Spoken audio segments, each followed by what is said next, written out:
When you're planning your next camping or hiking trip, you'll want to get a good map and know how to read it. You'll want to stick around.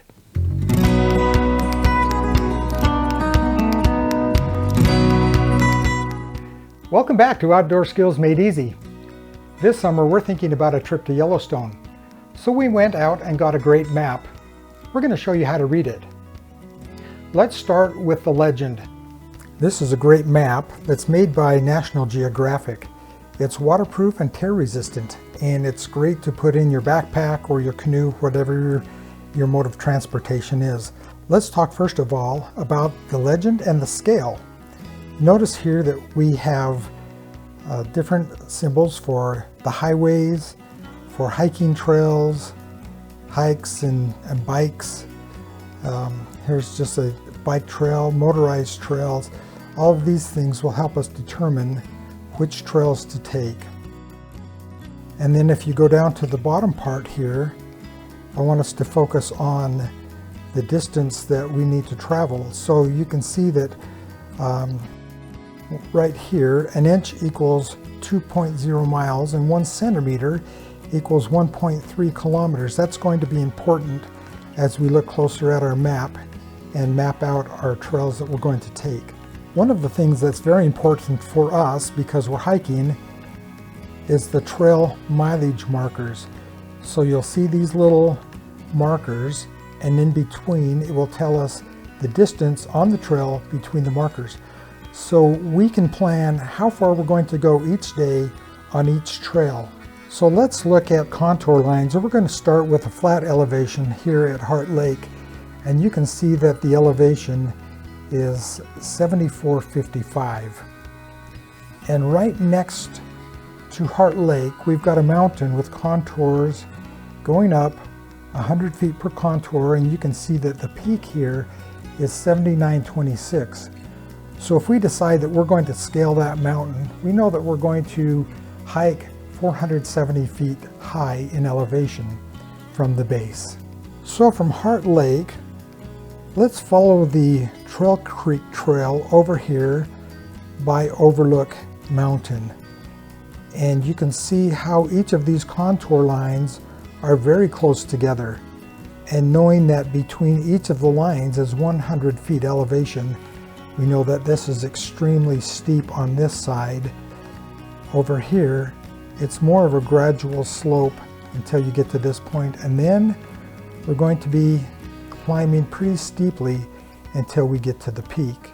Now that we understand the symbols for roads and trails, hiking and biking trails, we understand the contour lines and the distance markers between each of the trails, we can plan our excursion. We'll know how far to go, we'll know the difficulty because we'll be able to read the contour lines that will tell us elevation changes, and we'll be able to put together a map that will give us an hour by hour, actually, list of things that we're going to do and how far we're going to travel.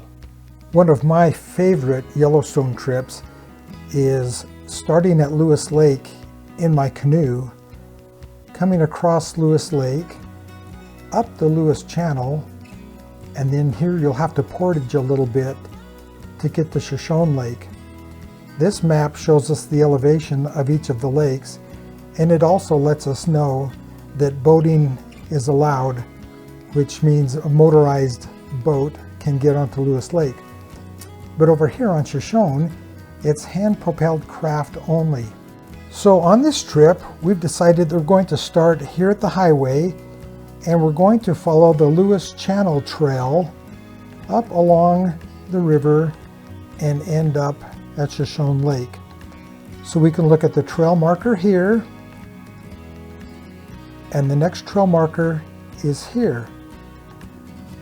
And you can see it's 6.2 miles along that trail.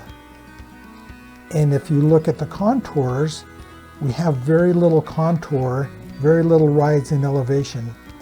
And if you really want to get specific with the elevation, you can see the elevation here at Shoshone compared to the elevation at Lewis Lake, and know that this is going to be a pretty simple trek. Many maps don't give you the trail mileage designation, but it does give you the approximate distance and scale. So here's where our compass comes in handy. Let's say that we're going to go between Shoshone and Lewis Lake, and we just want to get an approximate mileage. So I'll mark it here on my compass, bring it over to the scale, and say I'm just over 4 miles, and with the twists and turns, probably closer to 5. Now here's a trick that some people use. They want an exact mileage. They might take a push pin and put it in their map, and then use a string to follow the trail. Then they'll straighten out the string, lay it across their mileage marker, and get an exact distance. Once you understand how to read a map, you can make this part of your planning and safety procedures.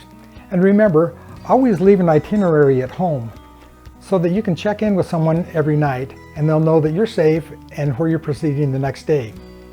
We hope that this has been beneficial to you and hope that you'll join us again at OSME TV.